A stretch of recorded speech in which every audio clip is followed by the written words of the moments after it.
மானக்கேடு வெட்கக்கேடு, இதுதான் சமூக நீதி. பெரியார் மண். மேலூரில் சாதிய கொலை நடந்து 24 மணி நேரத்துக்கு மேலாகிவிட்டது. இதுவரை எஃப்ஐஆர் பதிவு செய்யப்படவில்லை. இப்ப அது நடந்தது இப்போ 1 மாசம் ஆகுது. அது அவங்க அந்த பொதுக்கூட்டம் மேலூர்ல எப்ப போட்டாங்கன்னா, இவனும் நான் ஓப்பனா உண்மையை நான் எல்லாம் விசாரிச்சுட்டேன். இந்த பையன் அவையோடய சுற்றி திரிவானா. ஏன்னா சொல்றது என்னன்னா, அது சாதாரண எப்பவும் போல ஒரு 2 பேருக்குள்ள நடக்கக்கூடிய ஒரு தகராறா தான் நடந்திருக்கு. ஆனா இதை சாதிய படுகொலையா மத்தவங்கலாம் சேர்ந்து காட்டுறாங்க. நேற்று காலையில 5:30 மணிக்கு போல நடந்தது. இல்ல நேற்று அது சரியா டைமிங் அதை கூட இன்னும் காவல்துறை இன்னும் சரியா வெளிப்படுத்தல. ஏன்னா நேற்று இரவு படுகொலை நடந்ததா சொல்றாங்க.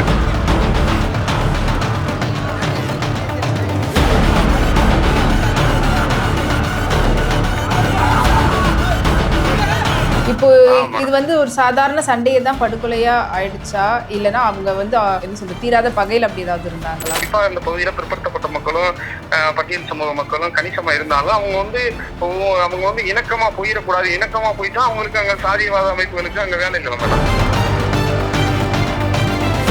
மேலூர் டவுன் செக்கடி பஜார்ன்றது மக்கள் ரொம்ப எப்போதும் நடமாடக்கூடிய பகுதி. குறிப்பா அங்க இந்த சம்பவம் நடந்த படுகொலை நடந்த மணிமாறன் படுகொலை செய்யப்பட்ட இடத்துக்கு பக்கத்திலேயே இவ்வளவு தூரம் நீங்க பண்ண போராட்டம் நடந்ததுக்கு அப்புறமா தான் இப்போ அந்த கேஸ் அடுத்த கட்டத்துக்கு போயிருக்குது. ஒரு படுகொலை நடந்து கூட கிட்டத்தட்ட ஒரு சின்னதுன்னா பரவாயில்ல, ஒரு படுகொலை நடந்து 24 மணி நேரம் கழிச்சுதான் எஃப்ஐஆரே காவல்துறை பதிவு பண்றாங்க.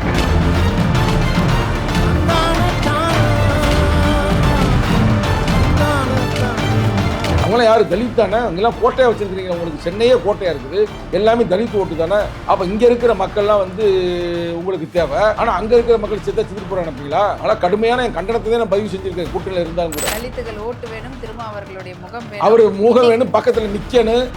இப்ப கூட பாத்தீங்கன்னா துணை முதல்வர் போய் பார்த்திருக்காரு, லைவ்ல போயிட்டு நம்ம கொடுமையை பேசணும்னா பேசிட்டே இருக்கலாம். அப்புறம் கூட்டணியை உடைக்கிறதுக்கு சங்கத்தமிழ் பேசுறாருன்னு நம்ம மேல பிரச்சனை பண்ணுவாங்க. 21ல கொடுத்த மனு இப்போ வரைக்கும் அது இது வரைக்கும் பண்ணலைங்க. ஏங்க நம்ம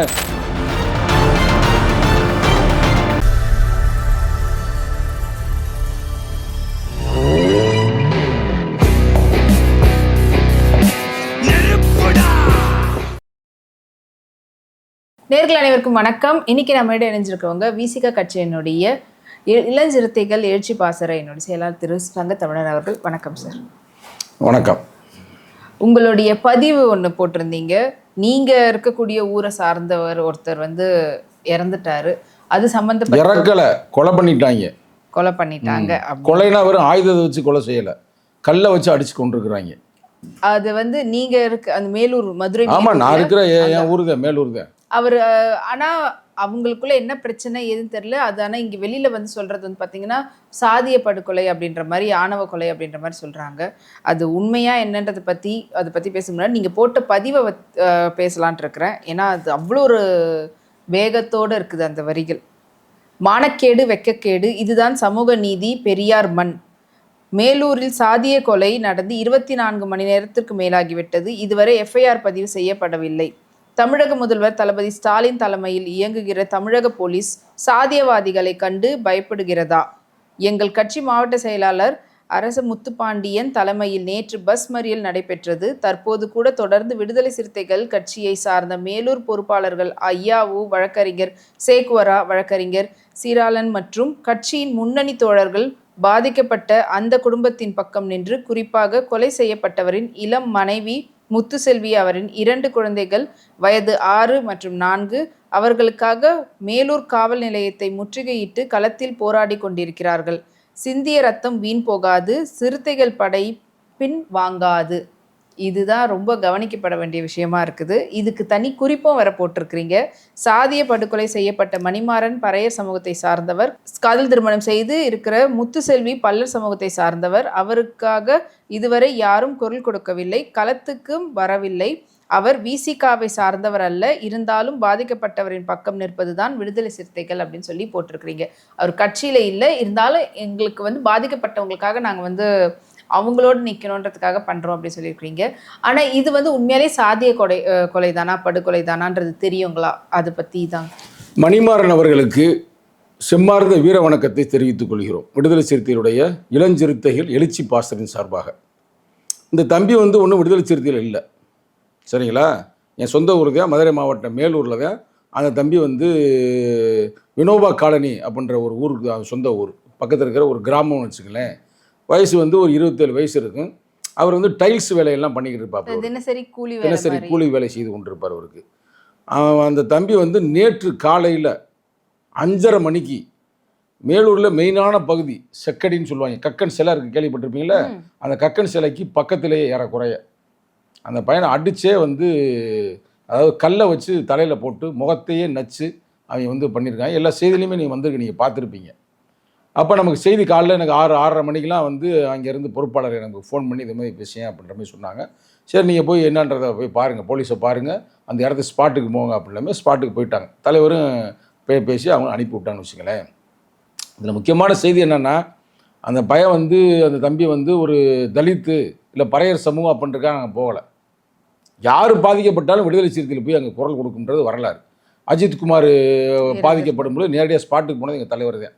அதே நேரத்தில் இங்கே வந்து ஸ்ரீமதி கள்ளக்குறிச்சியில் பாதிக்கப்பட்டு போகும்போது முதல் போராட்டம் நடத்துறது விடுதலை சிறுத்தைகள் தான். பல வரலாறு இருக்குது, நீங்கள் அதுக்குள்ளே நீங்கள் நினைக்க வேண்டாம்.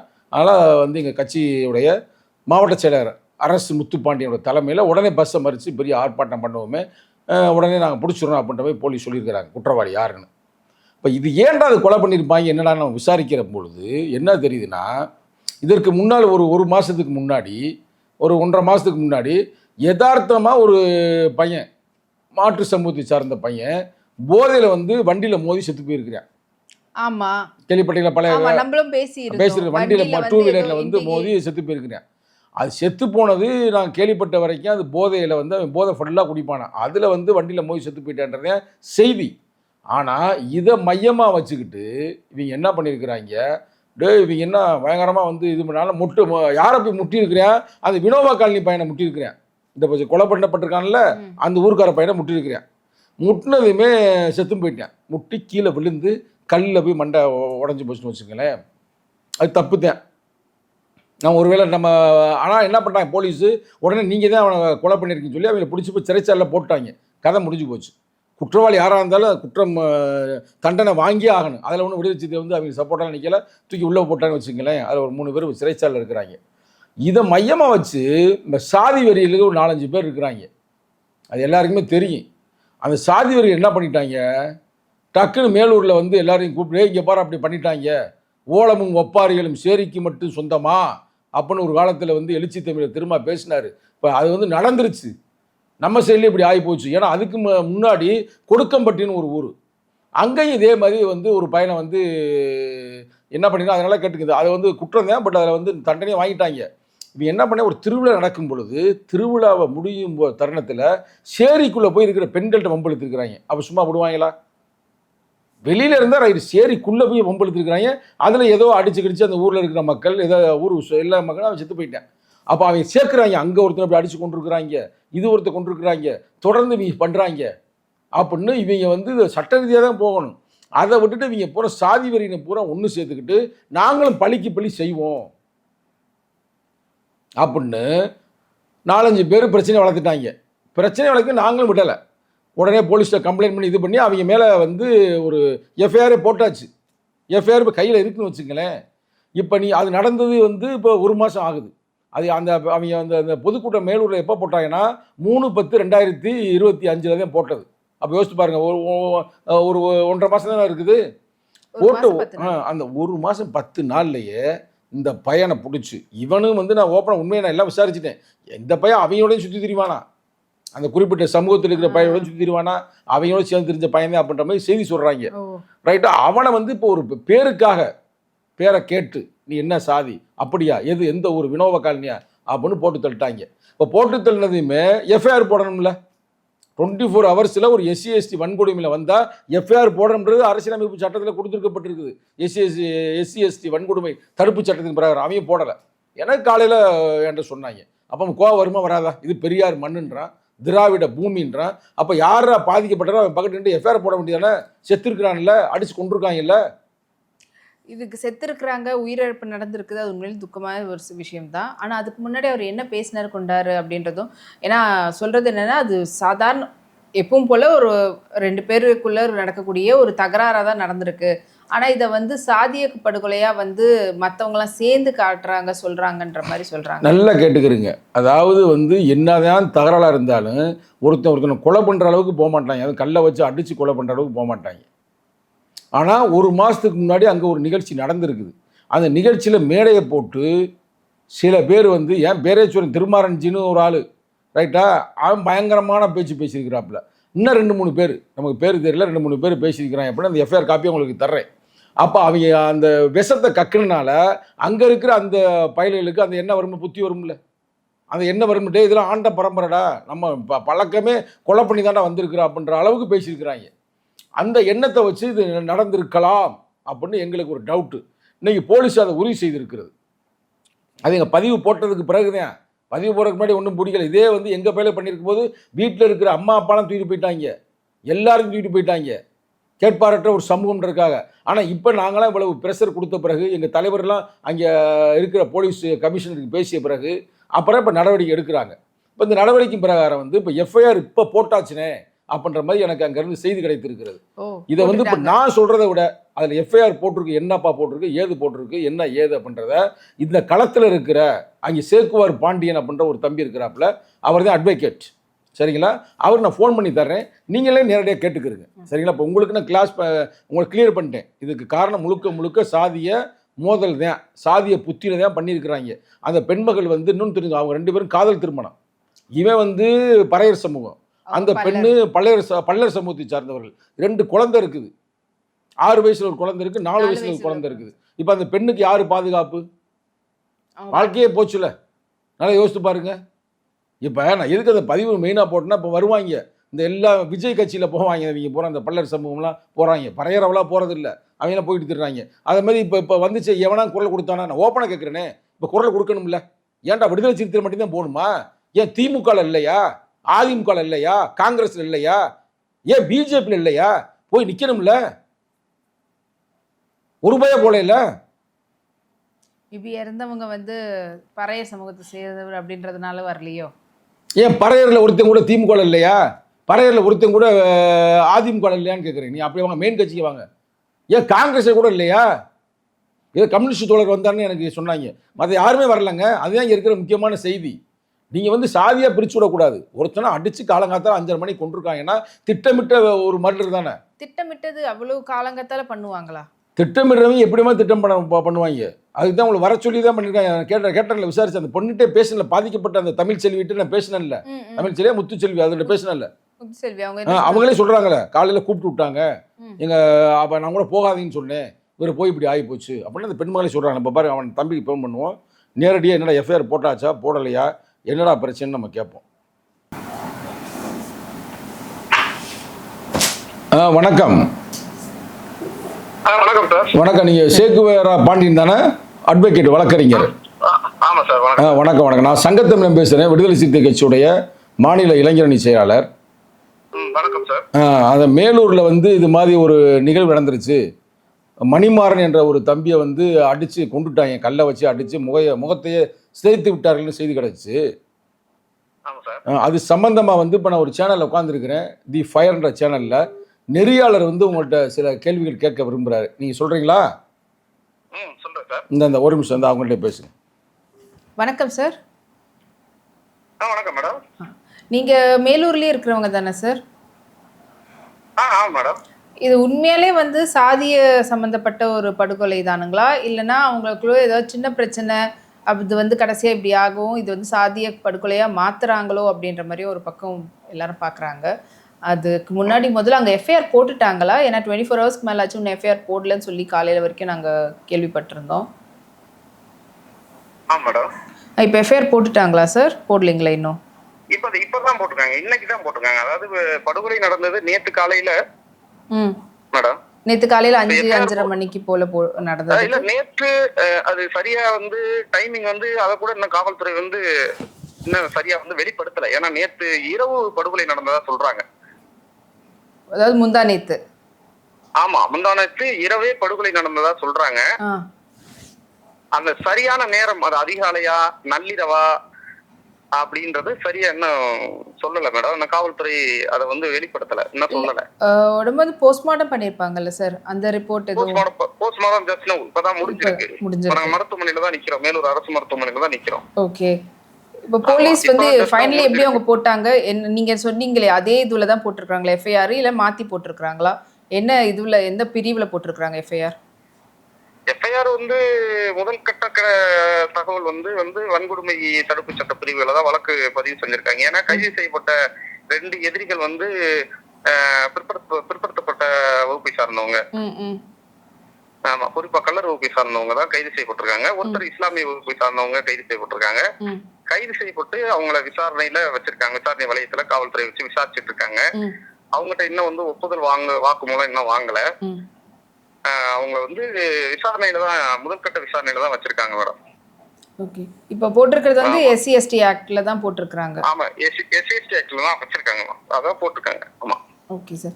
இப்போ இது வந்து ஒரு சாதாரண சண்டையை தான் படுகொலையா ஆயிடுச்சா, இல்லைன்னா அவங்க வந்து ரொம்ப காலமாவே ஒரு என்ன சொல்றது தீராத பகையில் அப்படி ஏதாவது இருந்தாங்களா? நிச்சயமா மேடம். மேலூர் பகுதியில பாத்துங்க மேடம், இதுவரை கிட்டத்தட்ட 1987ல இருந்து பாத்தீங்கன்னா இதுவரை வந்து பட்டியல் சமூகத்தை சேர்ந்தவங்க, குறிப்பா வந்து பறையர் சமூகத்தை சேர்ந்தவங்க 21 பேர் இதுவரை படுகொலை செய்யப்பட்டிருக்காங்க. இப்ப டேட் வர 21 பேர் 21 பேர் பட்டியல் சமூகத்தை சேர்ந்தவங்களே. கிட்டத்தட்ட இந்த 30 ஆண்டுகள் இடைவெளியில பாத்தீங்கன்னா கிட்டத்தட்ட 21 பேர் படுகொலை தொடர்ந்து 2 வருஷத்துக்கு ஒரு தடவை, 3 வருஷத்துக்கு ஒரு தடவை, 4 வருஷத்துக்கு ஒரு தடவை இப்படி தொடர்ச்சியா படுகொலை செய்யப்பட்டுக்கிட்டே இருக்காங்க மேடம், கேப் இல்லாம. ஏன்னா சங்கத்தமிழன் சார் வந்து இதுக்கு முன்னாடி கொஞ்ச நாளைக்கு முன்னாடி ஒரு 2-3 வாரத்துக்கு முன்னாடி இல்லை போன மாசத்துல கூட அவர் போட்டிருந்தாரு, இந்த மாதிரி சாதி கலவரத்தை கொண்டு வரதுக்காக வேலைகளை வந்து பார்த்துக்கிட்டு இருக்கிறாங்க மதுரை மேலூர்ல, இதை வந்து இப்ப ஆளக்கூடிய ஸ்டாலின் அரசு இது கொஞ்சம் பார்க்கணும் அப்படின்னு சொல்லி போட்டிருந்தாரு. அந்த மாதிரி ஏதாவது கலவரத்தை உண்டாக்கணும்ன்ற மாதிரி அங்க ஏதாவது முயற்சி பண்ணிட்டு இருக்காங்களா? நிச்சயமா அவர் சார் சொன்ன கோரிக்கை அனைத்துமே 100% உண்மையானது. காரணம் என்னன்னா வந்து இந்த பகுதியினுடைய தட்பவெப்ப சூழல் வந்து சாருக்கு தெரிஞ்சுதான் அவங்க வந்து உங்களுடைய நேர்காணல்ல அந்த தகவலை சொல்றாங்க. நானும் அதைத்தான் சொல்றேன். அதாவது நான் பகுதியில இருந்து வன்கொடுமை வழக்குகளை பூரா நாங்க ஃபாலோ பண்ணிக்கிட்டு இருக்கோம். அது ஒரு குழுவா வந்து சமத்துவ விடுதலை சிறுத்தை கட்சியினுடைய சமத்துவ வழக்கறிஞர் சங்கத்தினுடைய அணியில இருக்கு நானு. குறிப்பா இந்த பகுதியில எந்த வன்கொடுமை வழக்கா இருந்தாலும் நாங்க போய் களத்துல நின்று அந்த வன்கொடுமை வழக்குகளை தொடர்ச்சியா நாங்க வந்து அவங்க பாதிக்கப்பட்ட பக்கம் நின்று நாங்க அந்த வழக்கை எடுத்து நாங்க அவங்க வந்து வேலை செஞ்சுக்கிட்டு இருக்கோம். தொடர்ச்சியா ஒரு குழுவா நின்று வேலை செஞ்சுக்கிட்டு இருக்கோம் மேடம். இப்ப இந்த சம்பவத்தினுடைய பின்னணி நாங்க என்னவா பாக்குறோம்னா, கண்டிப்பா இது ஒரு திட்டமிட்ட படுகொலையா இருக்கும்ன்றதான் இருக்கலாம் அப்படின்றது எங்களுடைய பார்வையா இருக்கு. காரணம் என்னன்னா, கடந்த ஒரு மாசத்துக்கு முன்னாடி 3ஆம் தேதி, போன மாசம் 3ஆம் தேதி பாத்தீங்கன்னா ஒரு ஆர்ப்பாட்டம் வந்து ஒரு சாதியவாத அமைப்புகள் வந்து மேலூர் டவுன்ல ஒரு குறிப்பிட்ட சமூக மக்களை ஒன்று திரட்டி என்ன பண்றாங்கன்னா, பட்டியல் சமூக மக்களுக்கு எதிராக, பட்டியல் சமூக மக்களுடைய இளைஞர்களுக்கு எதிராக வந்து என்ன பண்றாங்க, அடையாளம் காட்டக்கூடிய வகையில ஒரு சாதிய வெறுப்பு அரசியலை உருவாக்கக்கூடிய வகையில பட்டியல் சமூக மக்களை வந்து ஒரு கொலை செய்யக்கூடிய அளவுக்கு தூண்டக்கூடிய வகையில ஒரு குறிப்பிட்ட தலைவர்கள், சாதிய தலைவர்கள் வந்து அவங்க வந்து அங்கீகரிக்கப்பட்ட அரசியல் கட்சியெல்லாம் கிடையாது. அவங்க எல்லாமே வந்து ஒரு சாதி அமைப்பினுடைய தலைவர்கள், சனாதன சங்கிகள்னு சொல்லுவாங்கல்ல, அந்த மாதிரி சங்கித்தனமான அவங்க வந்து ஒரு வார்டு எலெக்ஷன்ல கூட அவங்களால ஜெயிக்க முடியாது. அந்த அளவுக்கு ஒரு என்ன சொல்றது, ஒரு ஜனநாயகரீதியா அங்கீகரிக்கப்பட்ட அமைப்போ சட்ட ரீதியான அமைப்புகளே கிடையாது. வெறுமனே சாதியை மையப்படுத்தி சாதி பிரச்சனைகளை இந்த பகுதியில கூர்தீட்டி இந்த சமூக நல்லிணக்கத்தை சீர்குலைக்கக்கூடிய வகையில இயங்கக்கூடிய அமைப்புகள் தான் வந்து என்ன பண்றாங்கன்னா, அந்த நல்லிணக்கமா இருக்கக்கூடிய மக்களிடத்துல கூட, உழைக்கும் மக்கள் கூட அவங்கள சாதியா வந்து அவங்களை ஒண்ணு திரண்ட விட்டுருக்க. குறிப்பா இந்த பகுதியில பிற்படுத்தப்பட்ட மக்களும் பட்டியல் சமூக மக்களும் கணிசமா இருந்தாலும் அவங்க வந்து இணக்கமா போயிடக்கூடாது. இணக்கமா போயிட்டா அவங்களுக்கு அங்க சாதியவாத அமைப்புகளுக்கு அங்க வேலை இல்லை மேடம். அதனால அவங்க என்ன பண்ணாங்க, குறிப்பா வந்து அந்த பிற்படுத்தப்பட்ட சமூக மக்கள்கிட்ட வந்து சாதிய உணர்வை வந்து தூண்டி அந்த கடந்த ஒரு 30 நாளைக்கு முன்னாடி நடந்த அந்த பொதுக்கூட்டத்துல பட்டியல் சமூக மக்களை பத்தி, பட்டியல் சமூக இளைஞர்களுக்கு எதிராக வந்து ஒரு அவதூறு பிரச்சாரத்தை தூண்டி ஒரு வெறுப்பு அரசியலை உருவாக்கி அவங்க என்ன பண்றாங்க, அதனுடைய பேச்சுக்களை அவங்க வந்து சமூக வலைதளங்களை பரப்புறாங்க. ஓகே. சமூக வலைதளங்கள்ல பரப்புறதுனால அதை நாங்க விடுதலை சிறுத்தைகள் கட்சி சார்பா அதை வந்து மதுரை மாவட்ட காவல் கண்காணிப்பாளர் இடத்துல வந்து நாங்க புகார் கொடுக்குறோம். அதன் அடிப்படையில வந்து அந்த சாதியவாத அமைப்பினுடைய தலைவர்கள் கிட்டத்தட்ட ஒரு 13 பேர் மேல நேமுடா வந்து அவங்க மேல எஃப்ஐஆர் போடுறாங்க. SC ஆக்ட்ல எஃப்ஐஆர் போடுறாங்க. ஆனா அந்த SC ஆக்ட்ல வந்து வெறுமனே முதல் தகவல் அறிக்கை பதிவு செய்யப்பட்டதோடு அப்படியே இருக்கு. அதன் பின்பு வந்து இதுவரை வந்து அவங்களை கைது செய்யக்கூட காவல் ஒரு ஆக்ஷன் எடுக்கல இப்போ வரைக்கும். ஆக்ஷன் எடுக்கல. அந்த வழக்குல குறைந்தபட்சம் ஒரு நடவடிக்கை எடுத்திருந்தா கூட இந்த இன்னைக்கு மணிமாறன் போன்ற படுகொலை நடந்திருக்காது அப்படின்றது எங்களை போன்ற ஒரு ஜனநாயக அமைப்பினுடைய பார்வையா இருக்கு மேடம். சரிதான். ஏன்னா ஒரு ஒரு ஒரு ஒரு ஒரு மேலூர் டவுன் செக்கடி பஜார்ன்றது மக்கள் வந்து ரொம்ப எப்போதும் நடமாடக்கூடிய பகுதி. குறிப்பா வந்து அங்க வந்து இந்த சம்பவம் நடந்த படுகொலை நடந்த மணிமாறன் படுகொலை செய்யப்பட்ட இடத்துக்கு பக்கத்திலேயே பத்திரப்பதிவு அலுவலகம் இருக்கு, அஞ்சல் துறை அலுவலகம் இருக்கு. மக்கள் வந்து எப்போதும் அடர்த்தியா கக்கன் சிலை இருக்கு. அது மக்கள் கூடக்கூடிய இடம். அப்படிப்பட்ட ஒரு இடத்துல வந்து காவல்துறை வந்து ஒரு சரியான பாதுகாப்பு இல்ல, ஒரு ரோந்து பணி இல்ல, அந்த மாதிரியான பாதுகாப்பு குறைபாடுகள் இருக்கு. அதே சமயத்துல வந்து மக்கள் எப்போது வந்து அடர்த்தியா நடமாடக்கூடிய இடத்துலயே வந்து ஒரு பட்டியல் சமூக இளைஞரை வந்து ஒரு திட்டமிட்டு இது பண்ணிருக்காங்க. ஆமா, ரொம்ப ரொம்ப கொடூரமான அவருடைய முகம் பார்த்தோம் அதனுடைய போட்டோ பார்த்தோம். நாங்க பார்க்கும்போது அது ரொம்ப கொடூரமா இருந்தது. இப்ப நீங்க சமத்துவ வழக்கறிஞருடைய சங்கம் மூலியமா பாக்குறேன்னு நீங்க தலைவர் ஏதாவது பேசினார்களா? ஆமா, தலைவர் வந்து வழிகாட்டுறாங்க. தலைவர் வந்து எங்களை வந்து அந்த குறிப்பா பாதிக்கப்பட்ட குடும்பத்துக்கும் பாதிக்கப்பட்ட மக்களுக்கும் நீங்க அந்த போய் களத்துல நின்று அந்த வழக்குகளை பாருங்க, அவங்களுக்கு பாதிக்கப்பட்டவங்களுக்கு இழப்பீடு வாங்கி கொடுக்கணும், பாதிக்கப்பட்டவங்களுக்கு பாதுகாப்பு அளிக்கணும், பாதிக்கப்பட்டவங்களுக்கு சட்ட ரீதியான உதவிகளை பண்ணணும் அப்படின்றதுக்காக தலைவர் வந்து எங்க கட்சியினுடைய மாவட்ட செயலாளர் முத்துப்பாண்டியன் உள்ளிட்ட மூத்த நிர்வாகிகள் எல்லாரும் வந்து எங்களை வந்து வழி நடத்துறாங்க. அதே மாதிரி வழக்கறிஞர் குழு வந்து கிட்டத்தட்ட 20 பேர் வந்து நாங்க இப்போது வந்து இந்த பகுதியில வன்கொடுமை வழக்கு நடந்தா நாங்க அந்த இடத்துல இந்த மணிமாறன் அவங்களுடைய கேஸ் சம்பந்தப்பட்டமா ஏதாவது தலைவர் திருமா அவர்கள் பேசினாங்களா? இல்ல, தலைவர் வந்து இதுவரை வந்து இந்த அறிக்கை வெளிப்படையா என்ன இது பண்ணல, அறிக்கை இது பண்ணல. இப்ப சம்பவம் நடந்த உடனே முதல் கட்டமா என்ன பண்ணோம்னா மதுரை கிழக்கு மாவட்டத்தின் சார்பா மாவட்ட செயலர் தலைமையில நேற்று காலையில மேலூர் சுந்தர் டவர் முன்னாடி வந்து ஒரு 500 பேர் வந்து விடுதலை சிறுத்தைகள் வந்து மிகப்பெரிய ஒரு சாலை மறியல் போராட்டம் நடத்தினதுக்கு பின்னாடி இப்ப வந்து நேற்று முழுக்க வந்து மருத்துவமனையில பாடி இருக்கு. ஆனா நேற்று ஃபுல்லா வந்து புகார் கொடுத்துமே காவல்துறை வழக்கு பதிவு பண்ணாங்க. இன்னைக்கு காலையில தான் வழக்கு பதிவு பண்றாங்க. சோ இவ்வளவு தூரம் நீங்க வந்து பண்ண போராட்டம் நடந்ததுக்கு அப்புறமா தான் இப்போ அந்த கேஸ் வந்து அடுத்த கட்டத்துக்கு போயிருக்குது. ஒரு படுகொலை நடந்து கூட கிட்டத்தட்ட ஒரு சின்னதுன்னா பரவாயில்ல, ஒரு படுகொலை நடந்து 24 மணி நேரம் கழிச்சுதான் எஃப்ஐஆரே வந்து காவல்துறை வந்து பதிவு பண்றாங்க. பதிவு பண்ணி இப்பதான் வந்து ஒவ்வொருத்தரா புடிச்சு விசாரணை வளையத்துக்கு கொண்டு வந்து உட்கார வச்சு விசாரிச்சுக்கிறாங்க. அவங்கள்ட்ட இன்னும் ஒப்புதல் வாக்குமூலம் வாங்கல. அவங்கள வந்து இன்னும் வந்து வாங்கி அதுக்கு முன்னாடி அது சட்ட மாறுதல் அறிக்கை இது பண்ணல.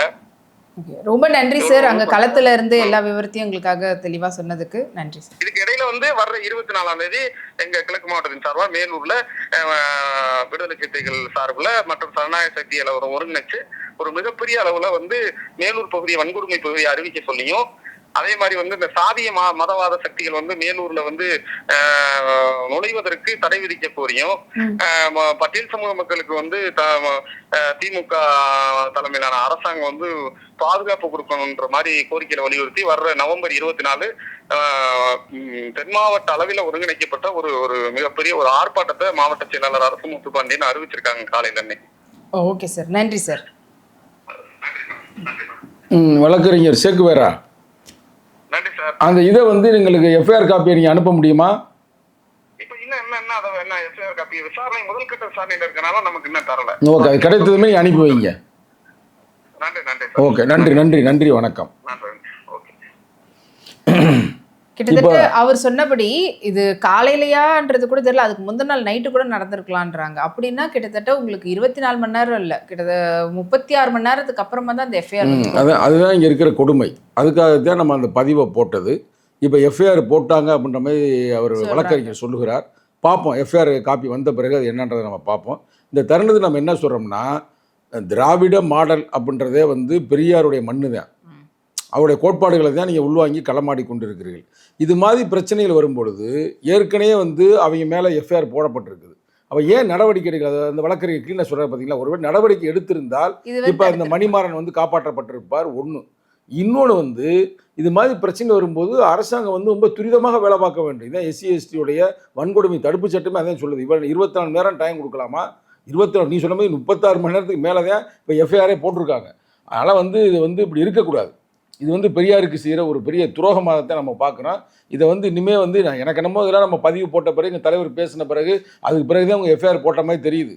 இல்லைன்னா அது வந்து ஏதோ இங்கே சண்டை போட்டாங்க, தனியாக போட்டாங்க, அவங்களுக்குள்ளே சும்மா சண்டை அப்படின்னு இழுத்து மூடத்தான் பார்ப்பாங்க. அதனால் நம்ம தலைமுறையாக பார்த்துருக்குறோம். அந்த இவர் கிளீனாக சொல்கிறார் பாருங்க, வழக்கறிஞர் சேக்குவேரா பாண்டியன் சொல்கிறார் பார்த்தீங்களா, இதுவரை 21 வன்கொடுமை நடந்திருக்குன்றாரு.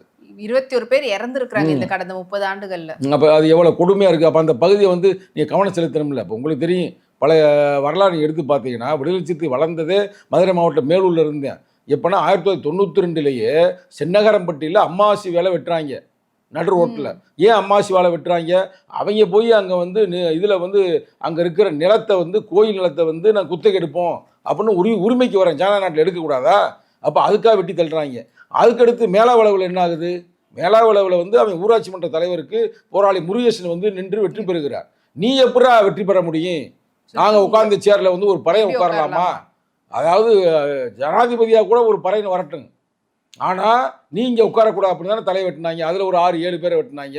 கந்தன் அதுக்கு முன்னாடி கொலை செஞ்சாங்க. இப்படியே தொடர்ந்து அந்த பகுதி வந்து கொலை நடந்து கொண்டு தான் இருக்குது. அது மட்டுமல்ல, இது வந்து இந்த வருஷம் போன வருஷம் பார்த்தா அங்கே ஒரு பெரிய இது நடந்திருக்கு. அது இது வரைக்கும் மர்மமாகவே இருக்குது, மர்மமான முறையில் இருக்குது. அவர் இதை கூட சொல்ல பாருங்க, அதாவது திடீர்னு செத்து போயிருக்கிறேன். ஒரு வயலு பக்கத்து கடந்திருக்கிறேன். பேர் வந்து எல் குமார், ஆட்டுக்குளத்தை சார்ந்தவர். ஒரு வயலை கடந்திருக்கிறேன். எப்படி செத்தான்றதை இதுவரைக்கும் கண்டுபிடிக்கல. இது வரைக்கும் அந்த போஸ்ட்மார்ட்டம் ரிப்போர்ட்டை கூட கொடுக்கல. எங்கள் கட்சிக்காரங்க போராடி கொண்டு தான் இருக்கிறேன். அப்போ என்ன அர்த்தம்? அரசாங்கமே அந்த சாதிய புத்தியோடு செயல்படுதா? நடு ரோட்டில் பக்கத்தில் இருக்கிற ரோட்டுக்கு பக்கத்தில் ஆட்டுக்குளம்ன்றது ரோட்டில் இருக்கு, சிவகங்கை ரோடு. அது வயலுக்குள்ளே கடந்திருக்கிறேன் திடீர்னு.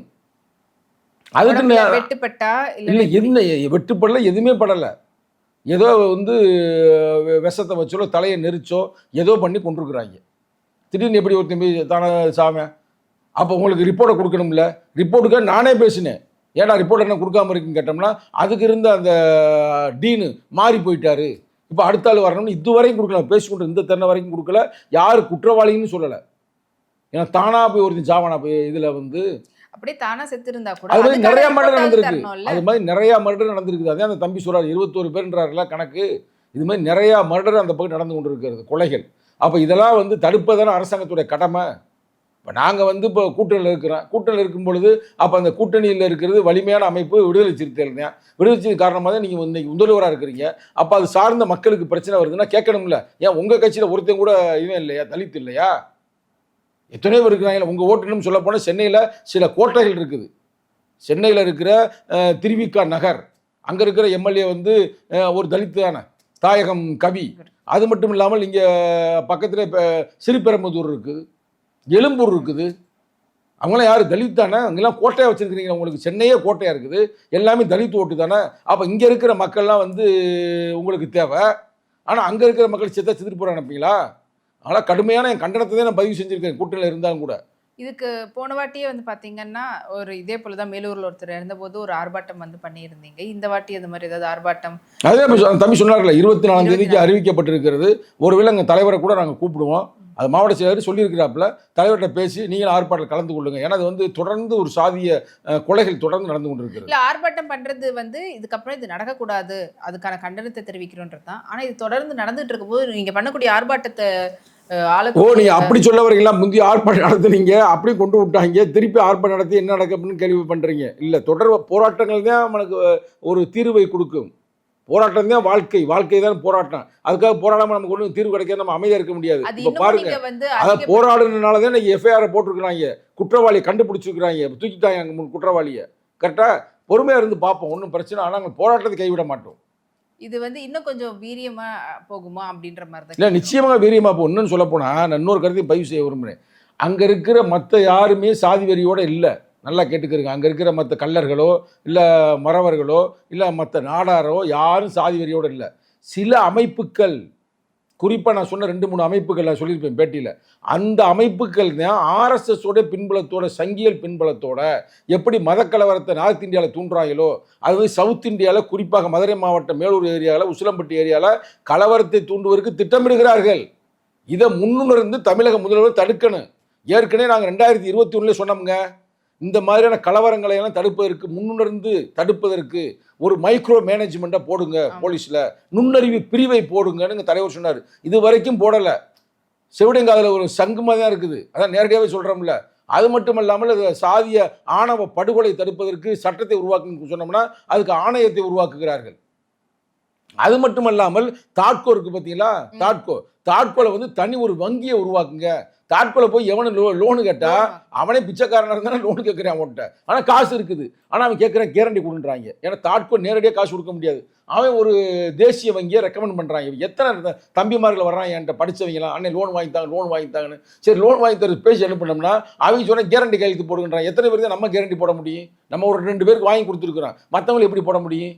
அப்போ ஒன்றுமே இங்கே பொருளாதார வலிமை இல்லாதான் வர்றேன். காசு இருக்குல்ல, 1000 கோடியை 12,000 கோடியை திருப்பி அனுப்பி விட்டாங்க.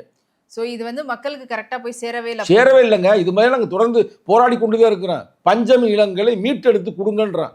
அதுக்கு ஒன்று மீட்டெடுத்த மாதிரி தெரியல. எங்கள் தலைவர் ஒரு 15 நாளைக்கு முன்னாடியே முதல்வரை சந்தித்த பிறகு வெளியில் வந்து பேட்டி கொடுக்குறாருல, பஞ்சமி இளங்களை மீட்டெடுப்பதற்கான செயல் திட்டத்தில் இறங்குங்கள்.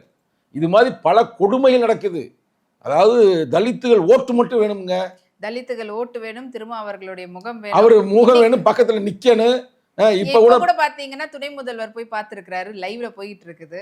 அது பார்க்குறது வந்து ஒரு நல்ல எண்ணத்துல கூட பார்க்கலாம். ஒரு புத்தகம் கொடுக்க வந்திருக்காரு, கருப்பு சிகப்பு புத்தகத்தை கொடுக்க வந்திருக்காரு. அந்த வகையில் நம்ம வரவேற்போம். அவர் பாவம், அவருக்கு என்ன அந்த இப்போ புதுசாக வந்திருக்கிறாரு. நீ சொல்கிற கரெக்ட் தான். இனிமேல் அவர்கிட்ட தான் கோரிக்கை வைக்கணும்.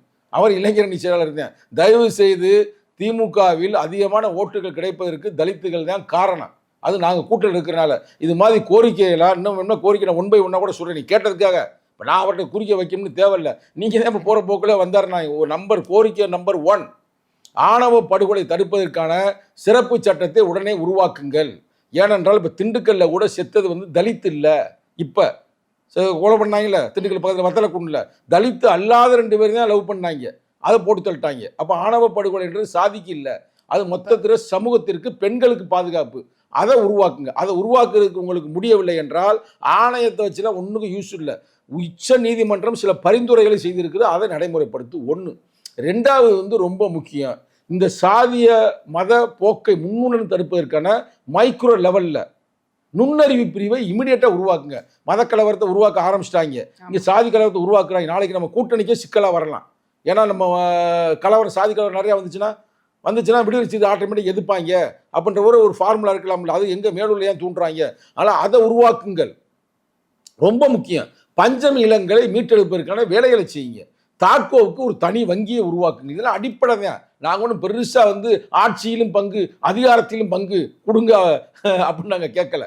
நாங்கள் கேட்குறது எங்கள் மக்களுக்கான அடிப்படை தேவைகளை கேட்குறோம். நிச்சயமாக நீங்களாக தான் சொன்னீங்க. இப்போ உங்கள் தலைவரை வந்து துணை முதல்வர் சந்தித்தாருன்னு. துணை முதல்வருக்கு இந்த கெப்பாசிட்டி இருக்குது, பவர் இருக்குது. ஆனால் உடனடியாக நடைமுறைப்படுத்துவார்கள் என்று நம்புகிறோம். இப்போ 4 இதெல்லாம் நான் கேட்காம இல்லைங்க. 2021 எங்கள் தலைவர் நேரடியாக சந்தித்து முதல்வரை கேட்டிருக்காரு, மனு கொடுத்துருக்கிறாரு. இன்னமும் கொடுமையை பேசணும்னா பேசிட்டே இருக்கலாம். அப்புறம் கூட்டணியை உடைக்கிறதுக்கு சங்கத்தமிழ் பேசிட்டாருன்னு நம்ம மேலே பிரச்சனை பண்ணுவாங்க. 21 கொடுத்த மனு இப்போ வரைக்கும் அது வந்து இது வரைக்கும் பண்ணலைங்க. ஏங்க நம்ம வேங்கவேல் பிரச்சனை கேவலமான விஷயம்ங்க. வேங்கவேலில் அந்த 3 தம்பிகளும், அந்த முரளிராஜா உட்பட 3 தம்பிகளும் அதில் சம்மந்தமே இல்லை. வேலை வெட்டியெல்லாம் விட்டுட்டு உட்காந்துட்டு வேலையை விட்டு தூக்கிட்டாங்க. இப்போ போலீஸ் வேலையை தூக்கிட்டாங்க. இப்போ வேலை இல்லாமல் அவங்க வந்து மாடு மேய்ச்சிக்கிறாங்க, ஆடு மாடு மேய்ச்சிக்கிறாங்க. இதெல்லாம் கேவலமான செயல். எங்கள் தலைவர் பேசிட்டாருங்க, எல்லார்ட்டையும் அதிகாரிட்ட பேசி அவனுக்கு வேலையாவது போட்டு கொடுங்க. அந்த பயல்களுக்கு வேலை கிடைக்காம தெரியுது. ஆனால் இதே முதல்வர் வந்து புதுக்கோட்டைக்கு போகிறாரு, புதுக்கோட்டை நலத்திட்டங்களை வழங்குகிறாரு. பாராட்டுக்கள் தான், சிறப்புகள் தான். அப்போ இதெல்லாம் நலத்திட்டங்களை வராதா?